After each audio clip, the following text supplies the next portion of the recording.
Chairman's been a member here for a number of years, sort of relocating back to the Gun Lake area. And he was part of gathering together all the coals that were on the second floor of the Campania barn last summer. If you went up there and saw that beautiful collection of coals. One of those cars is part of our collection here. It's on loan from Leroy Cole of the Fleck area. And I know some of your cars are with us. So, he's done a lot of work on coal. I think you'll find this very interesting. Please help me welcome Captain Fleck.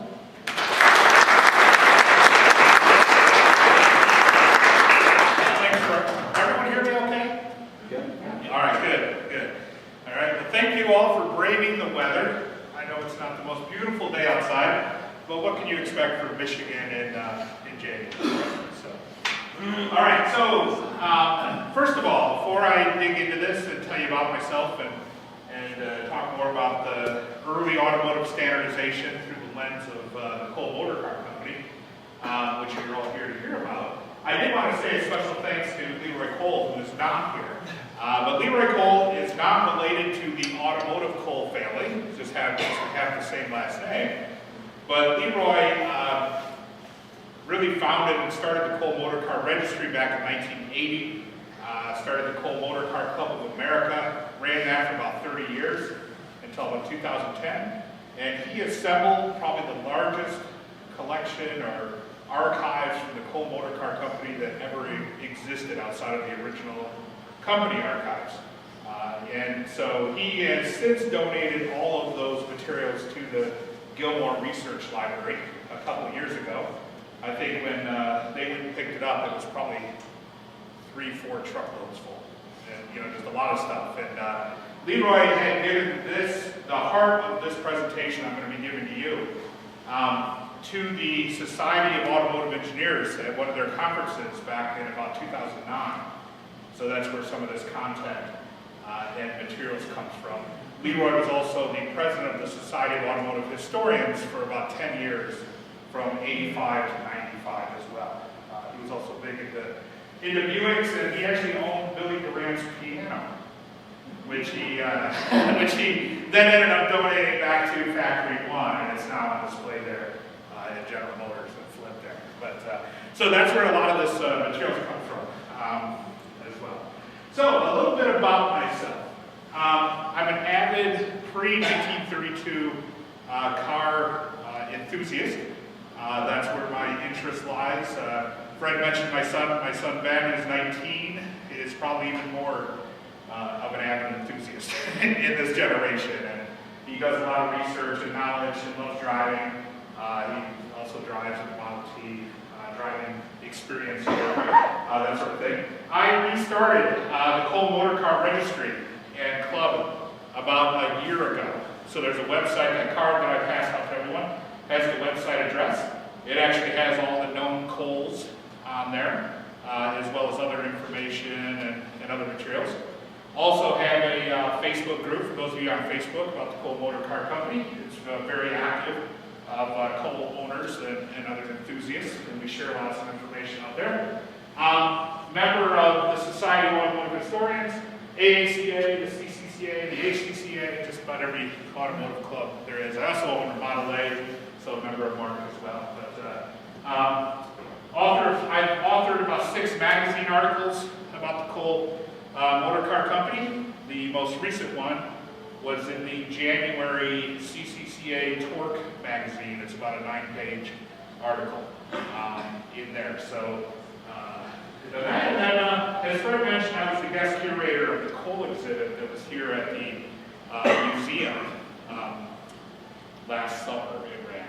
And we also had a Cole owners reunion here last year in May for the pre-42 show. We had about 10 Coles at that. And then for the exhibit, we had 7 Coles here. And you don't often see Coles around very much. So we're gonna talk a little bit about that. Now, just another, my history of Coles. And you say, why Coles? When did you get into Coles, right? So, it was interesting. I actually, 30 Model A was my first old car years ago. And then I had a 22 Maxwell. And I went to an auction outside of Indianapolis about 3 years ago to go look at a 1909 Maxwell and bid on that. And then there just so happened to be a 1913 Cole touring car there. And my son said, "Hey, Dad, look at that." And I went over to look at it and just fell in love with it. And of course, then the auction came and started to bid on it, and then it started to get up there. And I said, well, maybe I shouldn't bid anymore. And of course, my son highly encouraged me to keep bidding. so we ended up winning the auction, as they say, winning the auction, right? And so then, got home after the auction, and I had to figure out what the heck I got, right? So then I started trying to do some research on the internet, not overly easy, right? So I ran across Leroy Cole's name. Ran across some old stuff, old articles about Leroy Cole, and it happened to be at the time we were living over in Canton on the other side of the state. And Leroy lived up towards Flint in that area there, and we went and saw him. He's in his late 80s now. And we built a wonderful friendship. He was so gracious with his information and knowledge and just sharing things. And Ben and I would go over there and just spend time. We'd spend hours, right? And just talking. The more I learned, the more we learned about Cole's and the story and the great American success story and the ingenuity and everything about the cars, the more we got sucked in. And, it was just a great experience. And the picture in the upper right-hand corner is our 1913 Cole Series 9. That's Ben on the left there, and then that's Leroy there on the right of that picture. We took the car out to his house to show him one day. And then, after that, in 2018, we acquired the 23 Coupe from Leroy, which is the picture of my son in front of it, in front of the Detroit train station at the St. John's Concord preview earlier this year. 13 Cole there in the center. And then at the beginning of 2019, we acquired the 25 Cole in the lower quarter there. I'll talk more about the cars, because I know everyone would rather hear about the cars than me. But, just wanted to give you a little bit of context of the story of Cole. So now let's get into this here. So one of the things of why we have this knowledge and why we actually have some of these cars and some of the things, well, one of the things is the Cole family was very proud of their legacy. So when the company, and I'll talk about the company as well, but when the company wound down operations and ended in 1925, the Cole family retained the factory. And they actually still own it today in Indianapolis.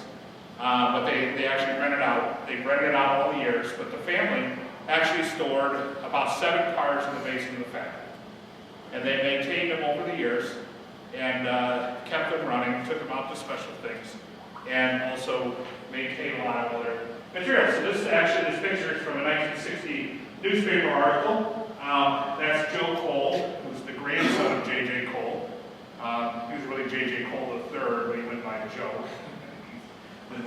That. And then this 23 Coupe is actually that one that I showed you from before, and that 13 Cole is actually ours as well. Now that picture down in the park, that's from a Cole family outing in the 40s, when the Cole family took their cars out to a park in the mid-40s. And those 3 cars, the 23 Cole, 13 Cole, and the 25 Cole, are all the Coles that we have, that my son and I have. The 19 Cole is owned by Buck Camphausen, who is one of the co-founders of RM Sotheby's. And he also has other cars on loan to the museum where you have a music break here on loan and some other stuff. So now let's start a little bit about automotive standardization, where things were at. So back in the early 1900s, it was a free-for-all, right? Everyone was just making things, putting things together. Nothing matched, different bolts, different fasteners, different everything was all over the place. So the Royal Club of Britain started a campaign and an award in 1904 called the Dewar Award. And the intention is to award automotive excellence and innovation and driving towards standards. And they didn't necessarily even use the word standards at the time either, right? It was just, how do we make the automotive industry better, right? And how do we make things easier? And how do we enable more people to use the auto? drive, right? So then entered in 1907, Leland at Cadillac, right? Leland was the CEO of Cadillac, ran Cadillac. And he said, we need to start driving some standards between our automobiles because this is not good. You know, and one of the experiments he did, there was 2 times he did this experiment. The first time was that he took 3 different cars, took them all apart, mixed up all the pieces, and told his top automotive people to put the cars back together. Well, you can imagine how that went, right? Not very well at all. they couldn't put the cars back together. So he's like, this is the problem, right? This is the problem. How are we ever going to reach, you know, some sort of level of production and usage where people who are buying these cars, who know less than you, are going to enable, you know, people to actually work on these and sell more and everything else. So they started to work on that. So between their models and their cars, that in that 1907, they started to drive standards, standards bolts, standards fasteners, the standard-based components of the car, right? That's really what the effort was. So in 1908, to prove how good these standards were, they went to a big automotive conference, and this is that picture in the background is actually from them getting ready at the conference. Those are the 3 Cadillacs all taken apart. You can see 2 and 3 on the wall, you know, so they had them all ready to go. And then they mixed them all up again, and then they asked the people to put them together. The Cadillacs put them together, and they put them back together in like 3 hours, right? And he said, this is how important standards are. And so Leland Cadillac won the Noir Award that year in 1908. And that's also why you see a lot of Leland Engineering Excellence Awards and, you know, his name used in those circles because of this achievement and what they did for the automotive industry. Okay? So that's when I start. Now, did all the other companies adopt this stuff and do the same thing? No. Right? It's you know, as you start to look at it, it's still the Wild West a lot of times, right? And everyone thought that they could do better and everything else. So it still took some time, but it was a big step. So the state of standards in pre-1913. The Society of Automotive Engineers was formed in 1905. And one of their goals was to drive automotive excellence in engineering. But it was still a nascent organization, so there was a lot of work to do. Other manufacturers learned from Cadillac and started to use standard fasteners and components. You did start to see some of those things. You also did start to see some suppliers of standard components from the different auto manufacturers were using. A lot of the components that you start to see at this time were things like headlights, right? Like solar. Solar was a company around that, and you had a solar headlight, and actually a lot of times solar would stamp the company who was using their headlight into the top of the headlight, right? So you did start to see some of parts suppliers starting to pop up in this time. Most auto companies were still making one-off components, chassis, and materials, and especially between models, right? Example, so Durant, right? He bought Cadillac. He bought all the, he bought several other companies. And one of the things that they did was there was little to no sharing between those companies that he owned. If anyone ever watched that series that the History Channel had, I think it was a year and a half ago, on the early days of the automotive, and talked about Ford and talked about Durant and then Chrysler later, and some of those sorts of things. And one of the big themes of that whole show was how the costs that Durant had. He got fired a couple times because his costs were running away. And this was why they weren't sharing. They weren't getting any sort of leverage. Cars were built in place using a combination of in-house and supplier-built components. So that picture on the right really shows this. When an automotive company wanted to build a car, they essentially set up chassis there, and people, and everyone just worked on that car and built a car. Right? What was Henry Ford's one of his big achievements? The assembly line, right? Assembly line. And where things were moving, the chassis was moving through, and people specialized in their productions of things, right? So this was, standards pre-13 era. Okay. Now, let's get back to Cole here. Let's enter J.J. Cole into the picture. He was born in Connersville, Indiana. Now, this is a map of where he's at Connersville, kind of in the center there. And you see some other, it's a kind of a way out suburb of Indianapolis. Small farm town, his parents were farmers and everything else. Some of those other cities that were highlighted there are important there because his friends were Kettering, who ended up starting Delco and invented the electric starter and those sorts of things. His friends were also the Wright brothers. His friend was also Harvey Firestone, right? There was a lot of automotive ingenuity and early industry ingenuity in that whole area and the circles that he was running in. Now, he was a successful horse carriage salesman from the late 1800s, and then in 1904, he ended up buying a carriage company and changed its name to the Cole Carriage Company. And that's where he got his start, was in carriages. He was very successful doing that.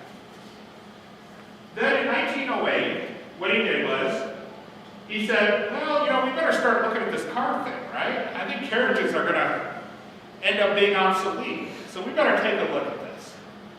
So using his carriage mindset, he built a high wheeler, right, in 1908, and it was the Cole Carriage Company high wheeler. The picture of it is up there on the right there. It actually had a very interesting design for a high wheeler. It didn't quite look as much like a carriage as a lot of high wheelers, but they produced 170, and they were really what was known as kind of a forged car. That means that every one was somewhat different, right? It was kind of that whole essence of we're making each one. There was actually 4 major engineering changes during the life of those 170 cars. So for example, that one's the prototype early one. You see there's no pedals. There's no pedals.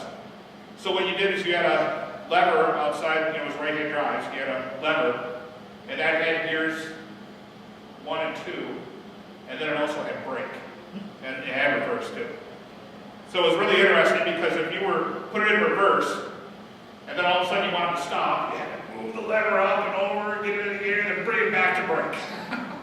Right, so you weren't going to stop very quick, and so they learned very early on not a good design. So what the first engineering change?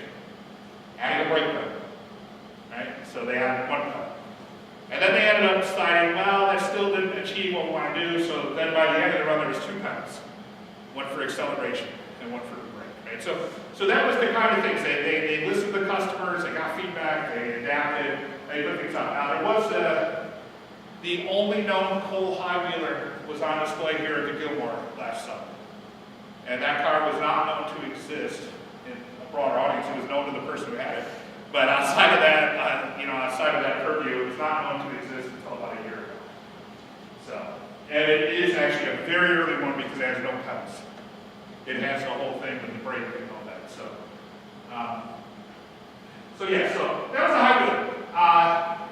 What he then decided was, in 1909, that's not the future of the auto industry.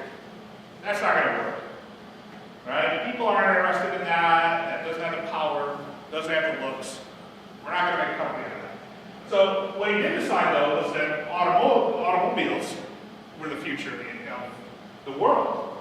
So they decided that he wanted to go all in cars. But he said, if we're going to go all in cars, we cannot be seen as a stodgy old carriage company. So he liquidated the carriage company. It was completely sold. It was actually very profitable at the time.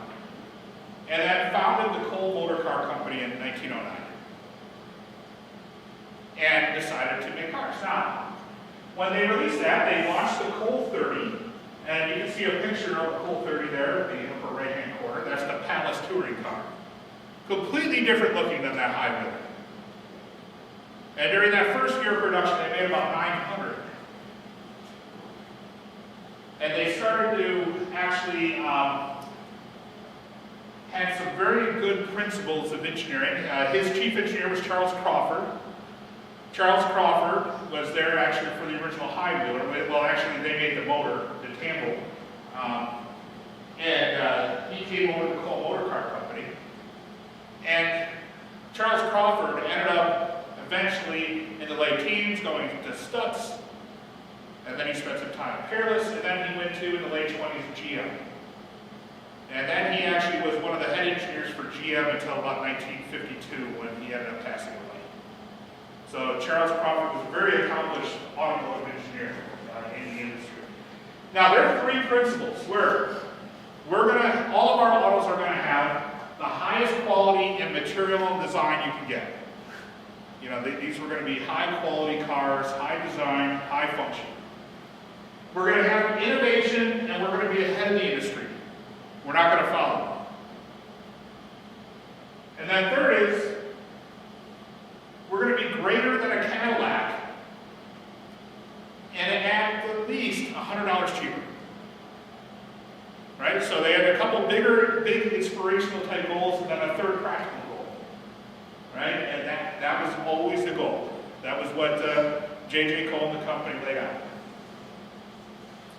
Now, in 1909, when they launched the Cole 30 up there in the corner, this was one of Cole's first automotive industry firsts. They were the first auto company to use Firestone demontable rims. And why is that? Well, go back to who one of his friends was. Harvey Firestone. Right? Go back to that era. So what they worked out a deal is that Harvey Firestone says, you use my Firestone demontable rims, I'll buy the first 25 Cole 30s from you and give you some working capital. So that's what they did. Harvey Firestone bought the first 25 Cole 30s, and Cole was the first company to use demontable rims. So they proved it out, proved that it could work very well, got the name out there, and everything else. So they produced and sold just under 1,000 in that first year. All right, so let's move forward here. So in 1910, Cole started early component standardization. Now this is important. Now, Cole's saying at the time as well was the Cole is equal to the sum of its parts and is greater than any one of them. So that was the mantra where we need to have a car assembled of the greatest parts you can get, but we also need to have our own innovation there, which means all of the parts, the car needs to be greater than if you just went out and bought all the parts yourself, right? That's the ingenuity, the innovation that needs to go into it. So one of the first things he did, as you see there's 10 Cole 30 features, and it actually talks about that we challenge you to find any car available at the time that has those 10 features that doesn't cost over $3,000, $4,000. Now the Cole was not cheap either, right? It was about $1,800, right? So it was a very expensive car, very quality build. But again, going back to, remember, what was one of his third principles? The car needed to be at least, and needed to be better than a Cadillac and at least $100 cheaper, right?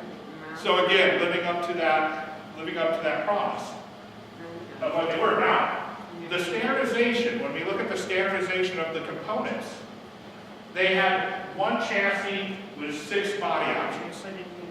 So all those chassis up there, all those bodies up there, all the different styles of cars were on one chassis. And common components on top of the chassis. So if you wanted that limo, it had the same base chassis, same engine, same components, same steering, same everything else, as if you bought the Cole Roadster. That was not very common in the auto industry in 1911 or 1910, in that time period. All right, so 1911, 1912, J.J. Cole and Charles Crawford helped to start the Indiana Hoosier branch of the SAE. Now, the Indiana automotive industry was booming at this time. A lot of great companies were in Indianapolis and Indiana as a whole. right? So it was actually really a competition between Detroit and Indianapolis on who was going to be, you know, the auto hub of America. And, you know, you had Studs, you had Peerless, you had Marmon, you had Haynes, you had Apperson, you had Oakland was there. Yeah, I mean, just a bunch of big names were all right there. And so when you look at this, these are a couple of newspaper articles at the time. You see the New York Times said, you know, J.J. Cole and Charles Crawford are starting the Indiana branch of the SAE. And then down below, the Indiana Hoosier elects Charles Crawford as the secretary of the SAE there, and those sort of things. So very early on, Cole wanted to drive standards, be leading in that area, and start to move it forward, right? So this is where you're starting to see more of that. Now, 1913, the first words about standardization. Now, standardization is different than standards, which I'm going to talk about in a minute.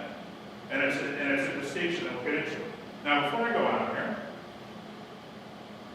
it's the 1913 Cole, and it actually says the standardized car right on the radiator badge there.